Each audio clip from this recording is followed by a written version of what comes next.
Hey folks, today we're revisiting the courtroom moments so shocking they didn't just end in verdicts, they ended in new laws. When lawsuits start sounding like comedy sketches, you know civilization's taking notes from reality TV. 1. The $54 million pants lawsuit. In 2005, Washington, D.C. Judge Roy Pearson turned a missing pair of trousers into a financial apocalypse. After a dry cleaner lost his suit pants, Pearson sued them for, brace yourself, $54 million. Why? Because the store had a satisfaction guaranteed sign, which he claimed was a legally binding promise worth more than the GDP of a small island nation. The case dragged on for years, nearly bankrupting the immigrant family who owned the shop. The judge eventually lost both the case and his reputation, but not before forcing lawmakers to tighten rules on frivolous lawsuits. In the end, one man's pants created new limits on legal stupidity. Congratulations, sir. You literally altered American law over a missing pair of dockers. 2. The man who sued God. In 2007, Nebraska State Senator Ernie Chambers decided to skip small claims court and go straight to the divine. He filed an official lawsuit against God, demanding an injunction to stop natural disasters. Yes, the Almighty himself was being summoned to court for acts of God. The most absurd part? The judge didn't dismiss it immediately. The case was only thrown out because God couldn't be served papers, no known address, no postal code, and apparently no legal representation. The bizarre spectacle inspired new court policies clarifying how to handle unservable defendants. So now, thanks to one man's celestial complaint, the legal system has rules preventing people from suing the universe. God remains undefeated due to technicalities in mail delivery. 3. The man who sued himself. Robert Lee Brock, a Virginia inmate, had a revelation in 1995. If you can't find someone else to blame, sue yourself. He filed a $5 million lawsuit against Robert Lee Brock, claiming that by getting drunk and committing crimes, he'd violated his own civil rights. His demand? That the state pay on his behalf, since he was in jail and couldn't afford it. The judge called it ingenious but impossible, dismissing it while likely questioning reality itself. This masterpiece of legal recursion forced the courts to formally clarify that you can't sue yourself for damages, because apparently they'd never had to write that rule before. So, yes, America now has a legal precedent ensuring you can't take yourself to court, thanks to one man who tried to outsmart both sobriety and logic. 4. The mayor who tried to sue Batman. In 2008, the mayor of Batman, Turkey, yes, the city is literally named Batman, decided he'd had enough of seeing his town's name stolen by Hollywood. So, in one of history's most beautifully delusional moves, he threatened to sue Warner Brothers and Christopher Nolan for using Batman without permission. His argument? That the Dark Knight movies caused psychological damage to his residents and a rise in crime, as if Gotham's chaos had somehow leaked into his peaceful Anatolian streets through sheer cinematic power. The lawsuit, shockingly, didn't even make it to court, but it did spark international headlines and endless memes. The incident inspired media lawyers to refine international trademark rules for geographic names, because apparently someone had to make it official that you can't copyright a 2,000-year-old city name. The mayor didn't win, but he did secure his place in the unofficial Hall of Legal Insanity. To this day, locals still joke that Batman remains undefeated, except at the box office. 5. The psychic who sued NASA for trespassing on Mars. In 1997, a self-proclaimed psychic named Clarissa Davis filed a $300 million lawsuit against NASA for, wait for it, trespassing on Mars. She claimed to be the planet's intergalactic ambassador and argued that the Mars Pathfinder rover disrupted the planet's vibrational balance, ruining her telepathic connection with Martian life forms. The court dismissed it in minutes, but lawyers were forced to officially clarify extraterrestrial jurisdiction, confirming that only entities from Earth can file U.S. lawsuits. It's hard to say which part's crazier, that someone thought they had legal standing on Mars, or that NASA actually had to send a representative to court. The case became a staple in law schools, proving that somewhere between imagination and litigation lies America's greatest export, creative insanity with legal stationery. On the bright side, thanks to Clarissa, future aliens now know they'll need an Earth address before suing us. 6. The Starbucks ice lawsuit. In 2016, a Chicago woman sued Starbucks for $5 million, claiming her iced coffee didn't contain enough. Brace yourself, coffee. Her reasoning was that a 24-ounce venti cup filled halfway with ice meant she only got about 12 ounces of actual beverage. She accused the company of fraud, false advertising, and emotional disappointment. The judge dismissed the case with surgical precision, stating that a child could understand ice displaces liquid. That single line became legendary in law classes as a cornerstone of the reasonable consumer standard, which basically says the legal system isn't responsible for protecting you from basic physics. Still, the case forced several major chains to publish new fill-level disclosures just to avoid another caffeine-fueled courtroom drama. It's a sobering reminder that in America, nothing's too small or too cold to become a class action lawsuit. The woman didn't win, but she'll forever be known as the patron saint of people who think ice is a scam. 7. The man who sued Anheuser-Busch for false advertising. In 1991, a Michigan man named Richard Overton cracked open a Bud Light, watched the commercial, and expected magic. Literally. The ad showed guys opening beers and being instantly surrounded by beautiful women on beaches. When reality failed to deliver, Overton sued Anheuser-Busch for false advertising, demanding $10,000 in emotional distress.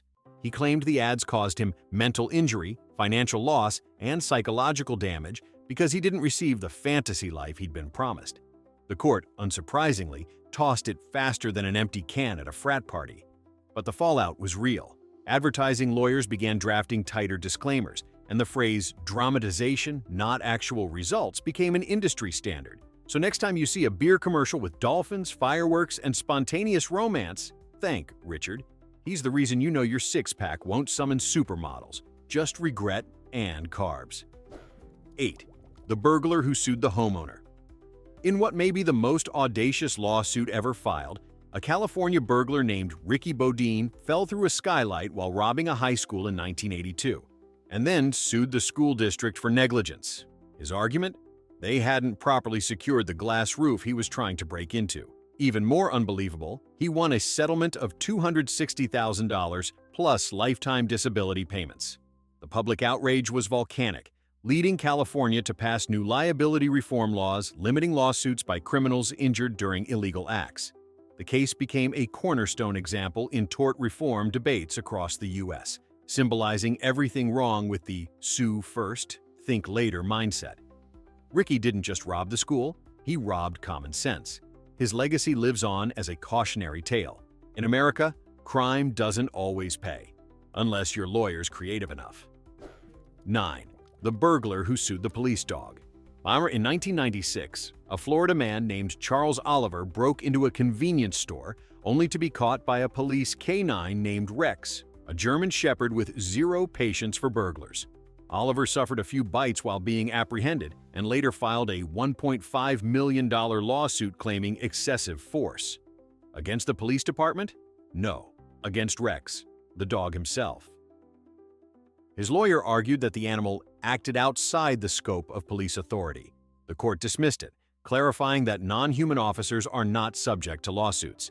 But the absurdity of the case forced police departments nationwide to reword their liability policies, explicitly stating that dogs are not legal entities.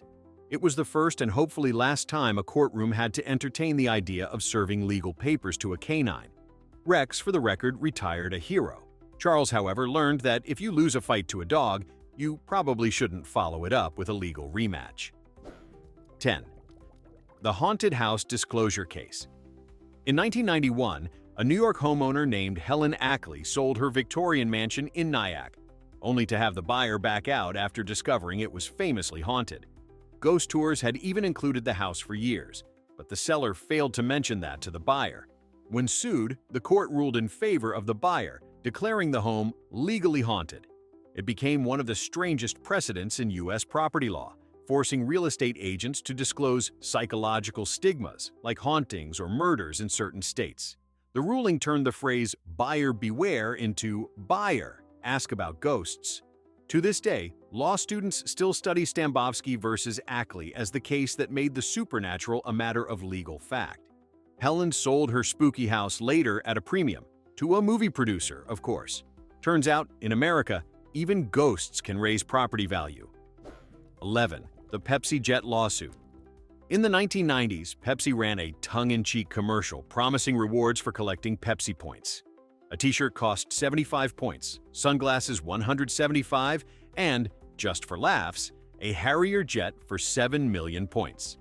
One college student, John Leonard, did the math, realized the fine print didn't say it was a joke, and raised $700,000 from investors to claim his fighter jet. Pepsi refused, saying the ad was obviously hyperbole. Leonard sued, and the court sided with Pepsi. But the fallout was major. The Leonard versus. PepsiCo case changed advertising law forever, introducing stricter rules for defining parody and fine print disclaimers. So if you've ever seen "not a real offer" in a commercial, thank John. He didn't get a jet, but he did teach corporate America that if you joke about selling military hardware for soda points, someone will absolutely try to collect. 12. The Subway footlong fiasco. In 2013, a group of customers filed a class-action lawsuit against Subway, claiming their footlong sandwiches were only 11 inches long. Yes, people literally took rulers into fast food restaurants to measure bread. The case gained national attention, turning lunch into a math problem. After months of legal sandwiches, Subway agreed to improve bread consistency and measurement transparency. But then, a judge threw out the settlement, calling it utterly useless since no actual harm had been done to customers' stomachs or wallets. Still, the debacle forced food companies to tighten advertising measurements, especially in weight and portion claims. Subway, in PR damage control, began guaranteeing accurate bread sizes, because apparently trust is baked in half an inch at a time. America learned a valuable lesson. If you want real change, sometimes you have to measure your lunch. 13. The McDonald's hot coffee case and what everyone gets wrong. In 1992, Stella Liebeck, a 79-year-old woman, spilled McDonald's coffee on her lap and suffered third-degree burns. The media mocked her as the face of frivolous lawsuits, but the truth was horrifying. McDonald's served coffee at nearly 190 degrees Fahrenheit, hot enough to cause severe burns in seconds. The jury found the chain 80% liable and awarded damages, not for greed, but to force temperature regulations. The case reshaped product liability law and made corporations rethink assumed risk. It wasn't about clumsiness. It was about corporate negligence hidden behind a PR smear campaign. Today, caution. Hot labels on every cup exist because Stella proved that some warnings are written in scars. One woman's accident became one of the most misunderstood yet impactful lawsuits in U.S. legal history. 14. The man who sued for too much cheese. In 2017, a Florida man sued McDonald's for $5 million because his Quarter Pounder came with cheese, even though he'd ordered it without. He claimed the restaurant overcharged him by 30 cents and that the experience caused emotional distress. The court dismissed it faster than a drive-thru order, but the case still led fast food chains to clarify customizable menu pricing in digital systems. Essentially, a man's war on unwanted dairy forced an industry-wide tech update. It also inspired countless memes about Cheesegate. He didn't win any money, but he did make history as the man who legally defined extra cheese as a moral outrage. Somewhere, a lawyer still regrets taking that call. 15. The woman who sued a theme park for not being scary enough. In 2010, a woman visited Universal Studios' Halloween Horror Nights and later sued for emotional disappointment because it wasn't scary enough. Her complaint claimed the park misrepresented the level of fear advertised in promotional materials. She demanded a refund, psychological compensation, and, of course, free lifetime tickets to ensure quality improvement. The case was laughed out of court, but it prompted entertainment lawyers to create new disclaimers for subjective experiences. Basically, you can't sue a haunted house because it didn't ruin your night. Ironically, the lawsuit went viral online, generating more publicity for the park than any marketing campaign. The woman might not have been scared during the event, but she definitely terrified the legal profession afterward. 16. The time a man sued himself for arson. In 2009, a Pennsylvania man named David Roller burned down his own house to collect insurance money, then, after being arrested, decided his best legal strategy was to sue himself. He argued that, as the homeowner, he'd been personally victimized by the arsonist version of himself and demanded that his insurance company pay damages to the innocent side of his personality. His lawyer quit on the spot, and the court dismissed the case as a psychological Mobius strip. Still, the bizarre attempt forced insurers to explicitly clarify policy exclusions for self-inflicted loss, just in case someone else tried to cash in on an inner identity crisis. Roller didn't get the payout, but he did achieve a unique milestone, being both the plaintiff and defendant in a case that proved one man truly can be his own worst enemy and worst lawyer. 17. The woman who sued Google Maps for bad directions. In 2010, Utah resident Lauren Rosenberg trusted Google Maps to guide her on foot across Park City. The app directed her to walk down a busy 4-lane highway with no sidewalks, where she was promptly hit by a car. Instead of suing the driver, she sued Google for $100,000, claiming negligent navigation. The court threw it out, but not before the company quietly updated its app with more detailed pedestrian warnings, a feature we all take for granted today. Lauren's case became a digital age cautionary tale. Trust technology, but maybe also use your eyeballs. It remains one of the first lawsuits to test the limits of tech liability, proving that if you follow directions blindly enough, you can make history and a traffic report. 18. The time a man sued the Weather Service. In 2012, a man from Oregon sued the National Weather Service for emotional damages after a forecast predicted clear skies for his wedding day, but it poured rain. His outdoor event turned into a soggy mess, and he blamed the forecasters for gross negligence. The judge dismissed it immediately, citing acts of God as outside government control. But the uproar caused local stations to add the now familiar disclaimer: forecasts are subject to change. The case remains a favorite among meteorologists, who jokingly call it the forecast that made lawyers learn about clouds. The groom, however, walked away with more than just wet tuxedo pants.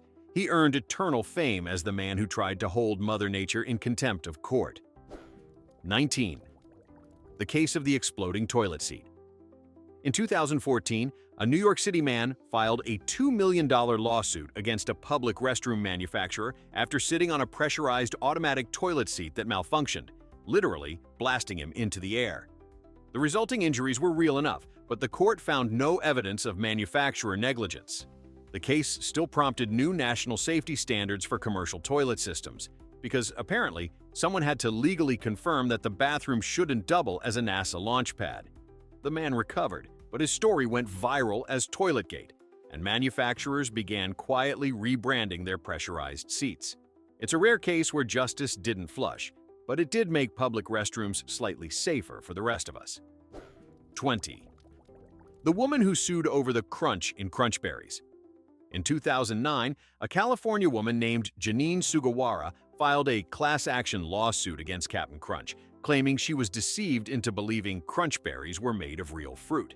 The court dismissed it with polite disbelief, ruling that no reasonable consumer would mistake cereal balls for actual berries.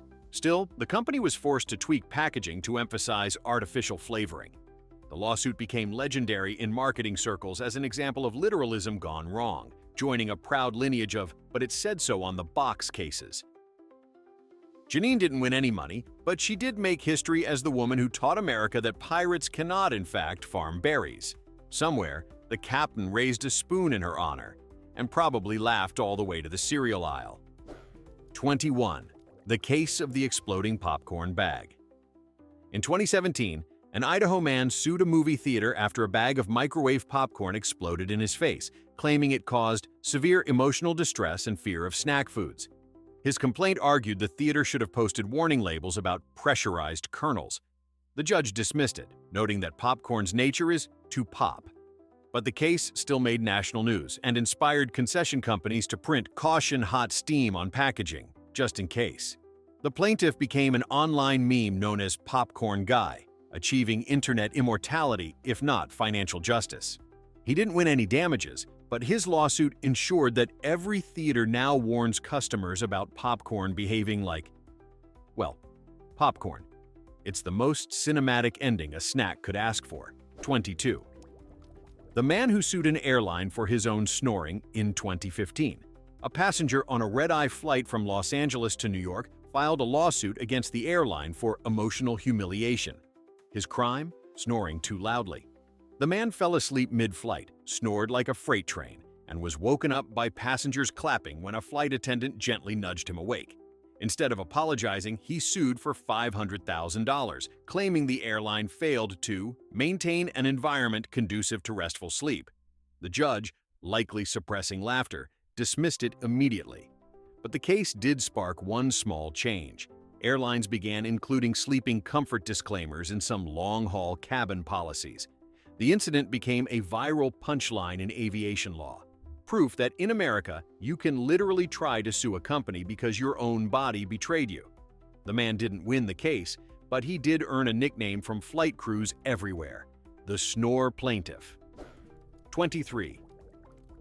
The woman who sued because her date ghosted her. In 2017, a Texas woman named Brenda Gonzalez sued a man for $10,000 after he stood her up for dinner. Her argument? Emotional trauma and wasted preparation costs, including salon fees, rideshare expenses, and psychological distress from unmet expectations. The judge asked if she had a written contract. She said, "No, just text messages in good faith." The case was thrown out, but it became a minor viral sensation about the legal limits of romance. Ironically, the man later offered to settle with a $20 gift card for closure. The woman declined, but her story led several dating apps to update their terms of service with non-binding engagement clauses. She may not have found love, but she found something rarer: a place in courtroom history as the first person to turn heartbreak into a legal precedent. 24. The man who sued a casino for letting him gamble. In 2002, a recovering gambling addict named Terry Watanabe sued a Las Vegas casino for negligence, claiming the staff encouraged his addiction by offering him free drinks, escorts, and private credit lines. He lost $127 million in a year, yes, million, and argued it was the casino's fault for failing to protect him from himself. The case didn't succeed, but it prompted the creation of self-exclusion programs, allowing problem gamblers to legally ban themselves from casinos. Ironically, Watanabe's story is now studied in law schools as a blend of addiction psychology and contract law. His lawyer summed it up best: "It's not often you can lose 9 figures and still change an industry." Watanabe didn't win his fortune back, but he did make casinos start checking if your wallet comes with self-control. 25. The man who sued over an unfair fortune cookie. In 2014, a man in New Jersey filed a small claims lawsuit against a Chinese restaurant because his fortune cookie said, "You will find love soon," but he remained single for years. He argued false advertising and breach of promise. The judge dismissed it faster than you can crack open a cookie, but the restaurant's owner took it in stride, printing a new disclaimer: "Fortunes are for entertainment purposes only." The story went viral, and law professors used it as a comedic example of unreasonable reliance in consumer protection. The plaintiff didn't get love or money, but he did get a nickname in local papers: the man who took fate to court. It's the kind of case that makes you wonder if destiny just needed better legal representation. 26. The man who sued Apple for mind control. In 2018, a California man sued Apple Incorporated for $1 trillion, claiming the company implanted thought monitoring technology into his iPhone. His complaint, handwritten on notebook paper, alleged that Siri reads my mind and steals my ideas before I can think them. The case was, unsurprisingly, dismissed as frivolous, but it gained media attention for its sheer ambition. The trillion-dollar figure made headlines worldwide, inspiring memes and think pieces about tech paranoia.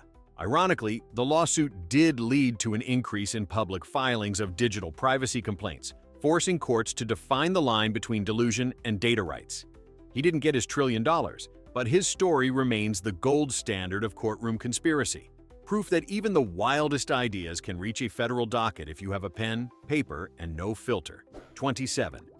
The case of the falling crystal ball.